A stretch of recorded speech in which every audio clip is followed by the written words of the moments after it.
बाबा जी और हजूर महाराज जी की प्यारी सात संगत जी, आप सभी को प्रेम भरी राधा स्वामी जी। सात संगत जी, आज बाबा जी महाराज जी और संगत के बीच मुंबई सत्संग घर में जो सवाल जवाब हुए, हम वह सवाल जवाब इस वीडियो में लेकर आए हैं जी। तो चलिए हम चलते हैं सवाल जवाब की ओर। सात संगत जी, आज बाबा जी महाराज जी से किसी ने भजन सुमरन के ऊपर सवाल जवाब किया। उन्होंने कहा, बाबा जी महाराज जी, मैं भजन सुमरन में जब बैठता हूँ तो मेरे अंतर मन में न जाने कैसे कैसे दृश्य दिखाई देने शुरू हो जाते हैं। कभी कभी तो वो बहुत ही सुंदर और मनमोहक रहते हैं, तो कभी कभी डरावने होते हैं। लेकिन मैं जब अच्छे दृश्य सामने आते हैं और जब नेगेटिव दृश्य आते हैं तो दोनों में सिर्फ कंफ्यूजन बनकर रह जाती है। अब मुझे पता नहीं किस ओर जाना है। आप जी दया मेहर करके मुझे समझाइए। सासंग जी, बाबा जी महाराज जी ने कहा कि जब हमें नामदान की बख्शिश की जाती है, उस समय यह युक्ति और यह सभी बातें बहुत ही अच्छे तरीके से समझा दी जाती है। हमें कभी भी किसी भी तरह से हमारे मन को किसी भी ओर जाने से रोकना है। हमें कोशिश करना है कि हमें गुरु के हुक्म में रहकर, कुल मालिक के भाने में रहकर सिर्फ और सिर्फ हमारा ध्यान सुमरन की ओर लगाना है। और बाकी जो भी सामने आएगा वह सब आपे आप स्पष्ट रूप से दिखना शुरू हो जाएगा। आप कोशिश करें कि सिमरन में जब भी ऐसे दृश्य सामने आए तो एक बार उठकर फिर वापस से सिमरन और भजन के लिए बैठ जाएं।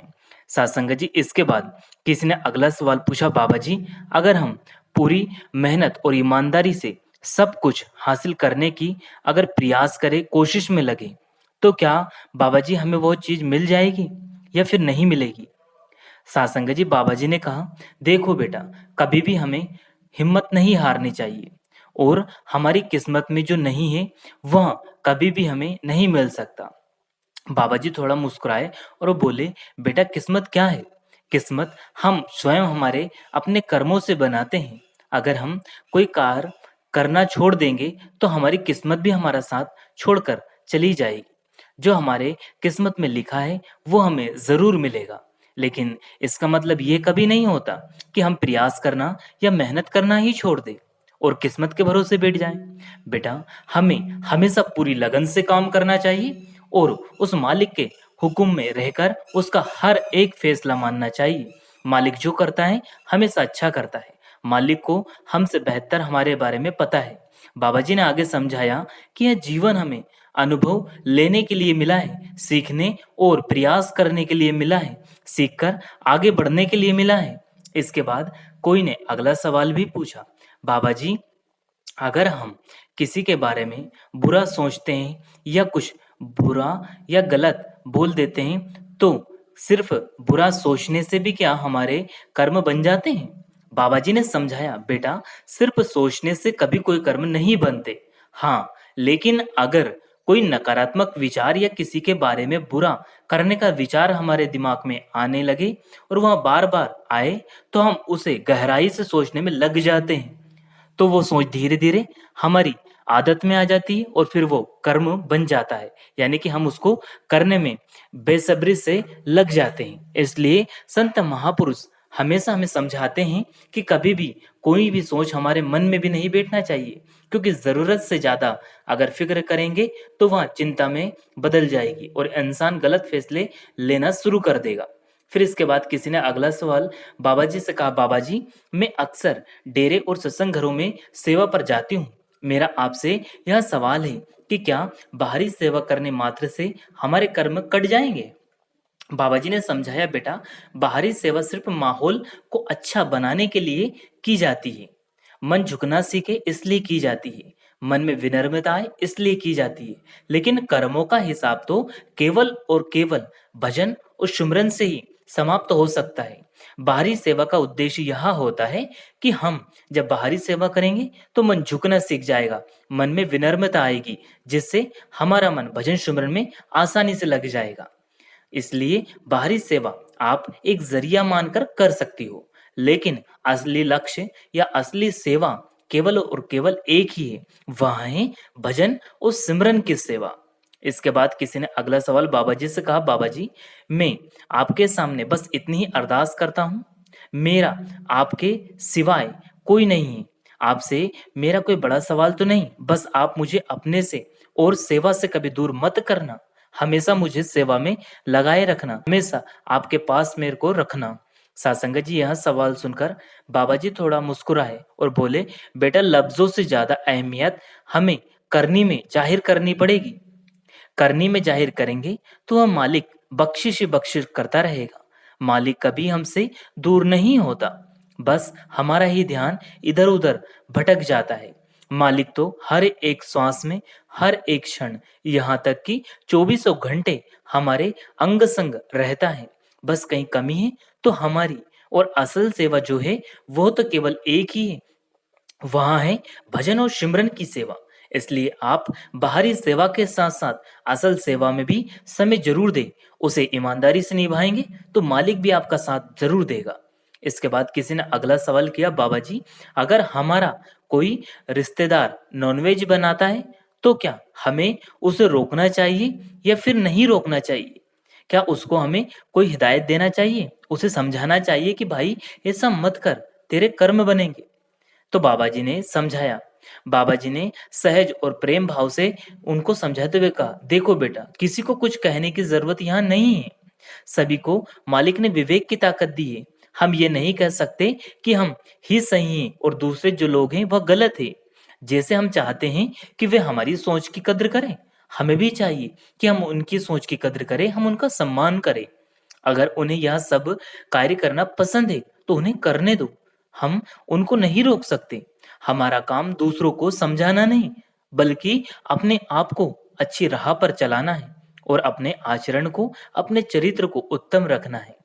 एक बहुत ही प्यारा उदाहरण देते हुए बाबा जी ने समझाया कि हमें सारी दुनिया के सामने एक अच्छा उदाहरण प्रस्तुत करके दिखाना है।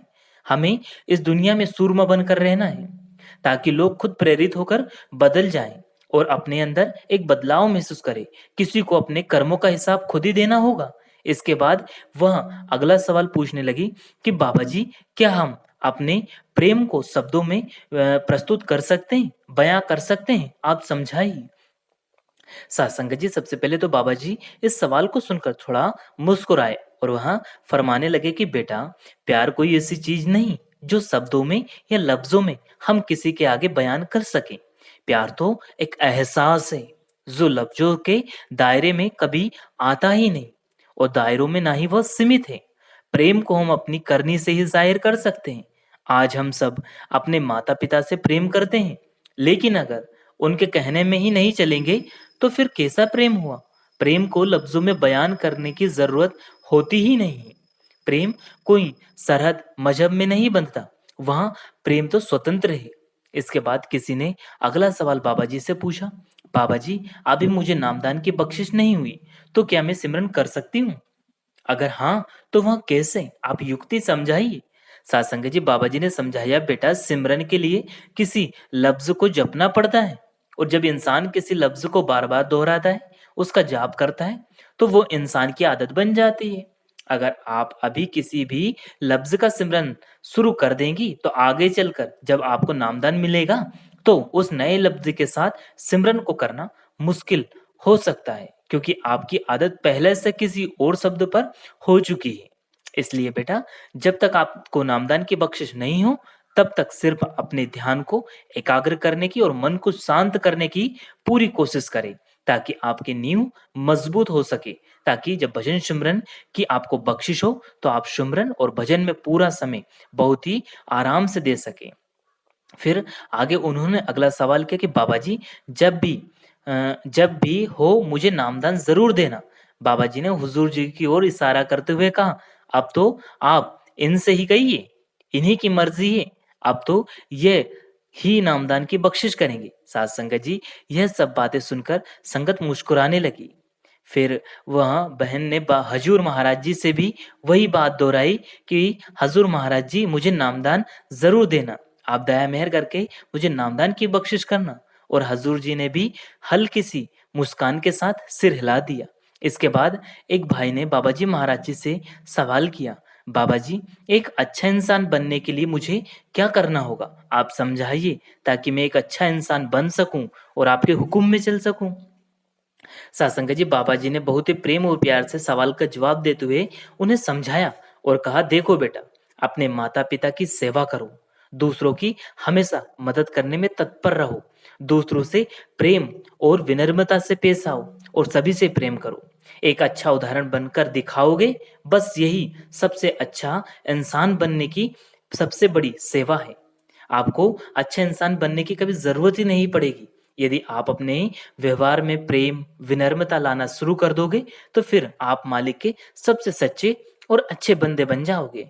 फिर किसी ने अगला सवाल बाबा जी से किया, बाबा जी, मैंने 2 अलग-अलग बाबों से नामदान लिया है, तो क्या इससे मुझे मोक्ष मिल सकता है?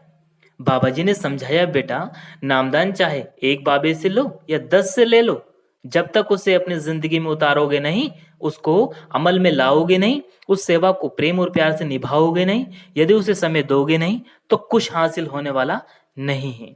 नामदान का असल मतलब ये नहीं कि जिसको नामदान मिल गया उसको सब कुछ हासिल हो गया, उसने सब कुछ हासिल कर लिया।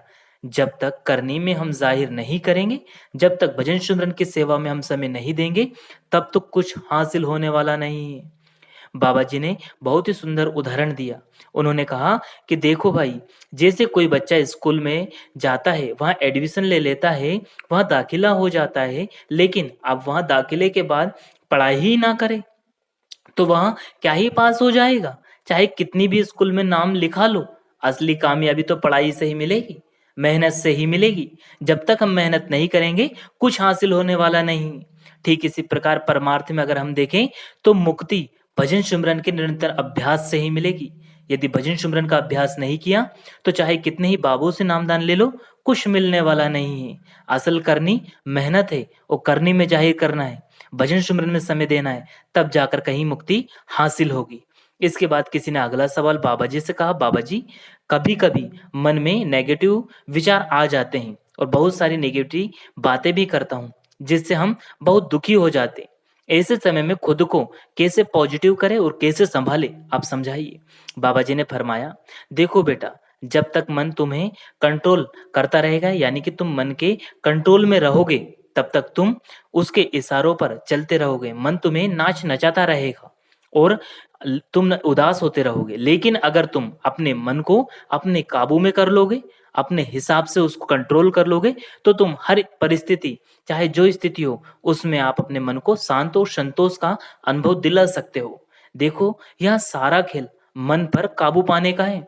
जितनी जल्दी हम मन को एकाग्र करके उस पे काबू पा लेंगे, उतना ज़्यादा हमारा मन स्वतंत्र और प्रेम का अनुभव करेगा। बाबा जी बोले, मन जीते जग जीते। फिर इसी भाई ने अगला सवाल बाबा जी से किया, बाबा जी, कृपा करें कि मैं अपना भजन सिमरन ठीक से कर सकूं और उसमें समय पूरी ईमानदारी से दे सकूं। सासंगा जी, यह सवाल सुनकर बाबा जी थोड़ा मुस्कुराए और कहा, बेटा, कृपा की जरूरत नहीं है। क्या बाबे ने ड्यूटी बंद कर दी? मेहनत की जरूरत है। जो कुछ मिलेगा, जो हासिल होगा, वह हमारी अपनी मेहनत, लगन और करने से मिलेगा। इस दुनिया में कोई किसी को कुछ नहीं दे सकता। जो भी मिलेगा, अपनी मेहनत का मिलेगा। मालिक की कृपा में क्या कोई कमी है? मालिक ने पहले से ही हमें सब कुछ दे रखा है। अब हमें स्वयं पर दया करना है और मेहनत करके उसे करनी में जाहिर करना होगा। किसी की दया से कुछ हो मिलने वाला नहीं है। जो मिलेगा वो हमारी अपनी करनी से, खुद की मेहनत से मिलेगा। फिर किसी ने अगला सवाल बाबा जी से कहा, बाबा जी, मैं जब भी कोई काम कर रही होती हूँ, जैसे कि कहीं जा रही होती हूँ या घर का कोई कामकाज देख रही होती हूँ, तब भी मुझे धुन, यानी कि शब्द धुन सुनाई देना शुरू हो जाती है। क्या सच में शब्द धुन है या मेरे सिर्फ मन का भ्रम है? क्या मुझे इस पर ध्यान देना चाहिए? बाबा जी ने जवाब दिया, बेटा, धुन तो हर समय, हर एक सेकंड, चौबीसों घंटे, सातों पहर हमारे अंदर गूंज रही है। बस हमारा ही जो ख्याल है, जो हमारा ध्यान है, कभी आता है और कभी चला जाता है और हमें लगता है कि धुन बंद हो गई। जिस दिन धुन बंद हो जाएगी, इंसान पूरा हो जाएगा, क्योंकि धुन के बगैर, शब्द के बगैर यह दुनिया की कोई हस्ती नहीं है। लेकिन असल में धुन कभी बंद नहीं होती। अगर आपको ऐसा महसूस होता है, अगर ऐसा अनुभव होता है, तो आपको इस पर ध्यान जरूर देना चाहिए। फिर वह बहन अगला सवाल बाबा जी से कहने लगी, बाबा जी, अगर कोई हमें गलत बोलता है या हम पर कोई क्रोध करता है, तो क्या हमें उसका जवाब देना चाहिए? यानी कि क्या हमें रिएक्ट करना चाहिए या फिर चुप रहना चाहिए? बाबा जी ने मुस्कुराते हुए कहा, देखो बेटा, किसी के बुरा बोलने से हम बुरे तो नहीं बन जाएंगे। हजूर कहा करते थे कि अगर कोई व्यक्ति मूर्खता में गलत बोल रहा है तो हम जवाब देकर खुद मूर्ख क्यों बने। हम कब तक दुनिया को समझाएंगे। हमें तो मालिक के हुक्म में रहना है और अच्छा सूरमा बनकर रहना है। अगर हम भी पलटकर जवाब देना शुरू कर देंगे तो कल को हम भी उसी कर्म के भागीदारी बन जाएंगे और हमें भी हिसाब देना पड़ जाएगा। इसलिए आप चुप रहो, बाकी सब कुछ मालिक पर छोड़ दे। फिर अगला सवाल किसी ने बाबा जी से पूछा, बाबा जी, योग साधना और ध्यान, क्या फर्क होता है इन दोनों में। योग में भी मेडिटेशन किया जाता है, क्या ये दोनों बातें एक ही है या फिर अलग अलग हैं। आप जी जरूर समझाइए। तो बाबा जी ने फरमाया, बेटा, योग का संबंध अगर हम सही रूप से देखें तो शरीर से है, जबकि ध्यान का संबंध हम यदि असल रूप में देखें तो आत्मा से ही। शरीर की देखभाल के लिए तो हम कई तरह की चीजें करते हैं, अच्छे से अच्छा खाना पीना करते हैं, योग करते हैं, जिससे कि हमारा शरीर हमेशा स्वस्थ रहे। लेकिन क्या कभी हमने यह विचार किया है कि जो हम मालिक वह परम पिता परमात्मा की अंश रूपी आत्मा हमारे अंदर मौजूद है, उसकी क्या खुराक है। आत्मा की असली अगर खुराक हम देखें तो वह है ध्यान, भजन, सुमरन, जो हमें अपने असल को पहचानने में मदद करता है। शरीर तो तब तक साथ है जब तक हम शरीर के दायरे में हैं। हमें शरीर के साथ अपनी आत्मा की भूख का भी तो ख्याल रखना है। हमारे शरीर को भूख लगती है तो हम भोजन का इंतजामात कर देते हैं, लेकिन कभी ध्यान दिया कि आत्मा का भोजन क्या है, उसकी तो भूख का ख्याल किया है। इसलिए आप कोशिश करें कि जिस तरह से आत्मा का भोजन भजन सिमरन है, जिस तरह से हम शरीर को जब भूख लगती है उसके लिए हम भोजन की व्यवस्था करते हैं, ठीक इसी प्रकार से हमारी आत्मा का भोजन भजन और सिमरन है, हमें उसका ख्याल भी करना है। फिर किसी ने बहुत ही भावुक रूप से बाबा जी से अगला सवाल पूछा। उन्होंने कहा, बाबा जी, मेरा कोई वैसे तो सवाल है नहीं। यह सवाल करते करते वह भावुक भी हो गए। आगे उन्होंने विनती की कि जब मेरी मौत आए उस समय तो आप मुझे लेने जरूर आ जाना। और कहते कहते वह भाई रोने लगे। बाबा जी ने मुस्कुराते हुए कहा, बेटा, अगर हजूर भी मेरे साथ आ गए तो क्या तू हमें पहचान पाएगा। बाबा जी बोले, अभी हम शरीर के दायरे में हैं, जब इस दायरे से ऊपर आएंगे तब वही मालिक की हम पहचान कर पाएंगे कि असल में मालिक है कौन। जिसने मालिक की भक्ति की होगी आखिर में शब्द को शब्द में ही मिला देगी। यह आगे बोले, बाबा जी, फिर मैं भी अंत में आप ही में मुझसे मिलने आना और आप ही में समझ आना। बाबा जी ने मुस्कुराते हुए कहा, तो फिर पहले मुझे मरना पड़ेगा। यह सुनते ही महिला बोली, ठीक है बाबा जी। मुस्कुराई और बोले, मतलब पहले मुझे ही मरना पड़ेगा।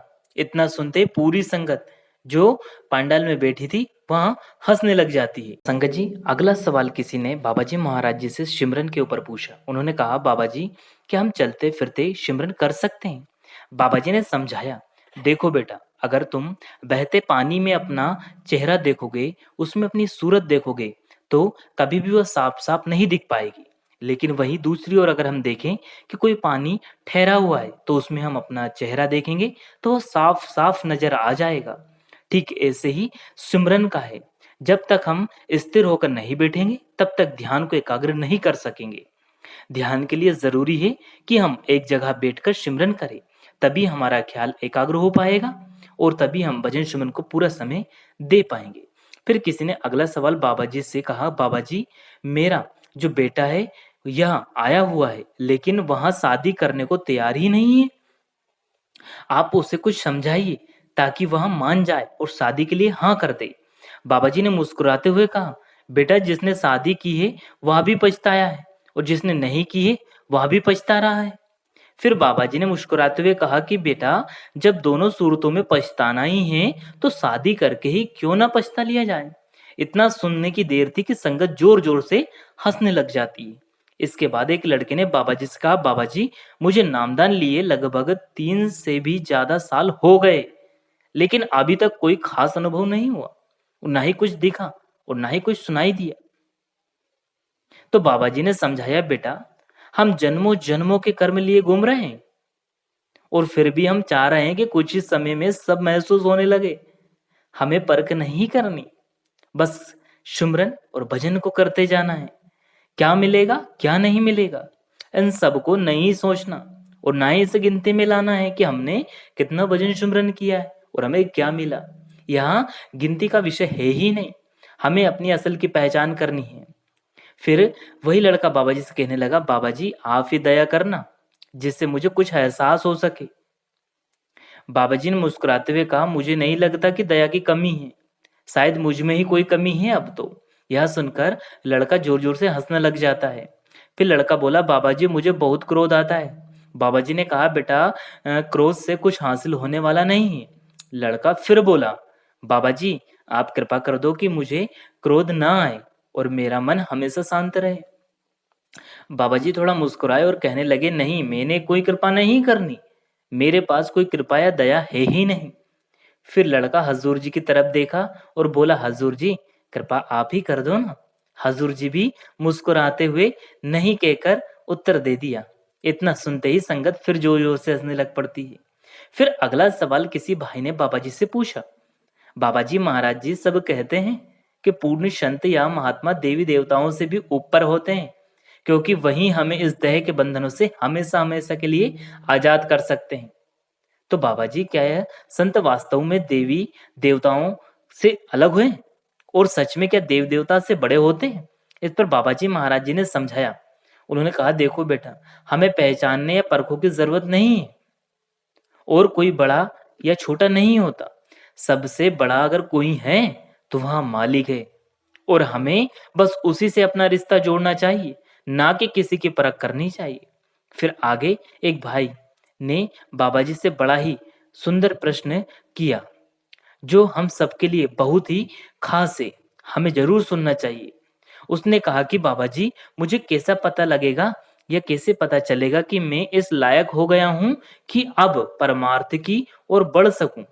आप दया मेहर करके मुझे समझाइए कि अब मैं किस तरह से समझूं कि मैं परमार्थ पे चलने के लायक बन गया हूं।